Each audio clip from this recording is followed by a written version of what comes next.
एक महत्त्वाची बातमी आहे। धनगर समाजाला एसटी प्रवर्गामधून आरक्षणाची अंमलबजावणी करण्यात यावी या मागणीसाठी दीपक बोराडे यांच्या नेतृत्वात आझाद मैदानामध्ये उपोषण आंदोलनाची हाक देण्यात आली। आंदोलनाला पोलिसांनी परवानगी नाकारलेली आहे। असं असताना सुद्धा बोराडे मुंबईच्या दिशेने रवाना होणार आहेत।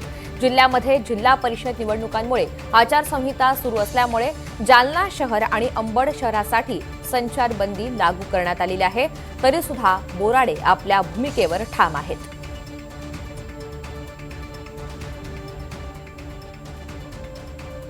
आझाद मैदानामध्ये आंदोलन करणं किंवा कुठेही देशामध्ये आंदोलन करणं हा आमचा संविधानिक अधिकार आहे। त्याच्यावर गदा कुणीही आणू शकत नाही। पोलिसांनी कारण दाखवली, आचारसंहिता आहे।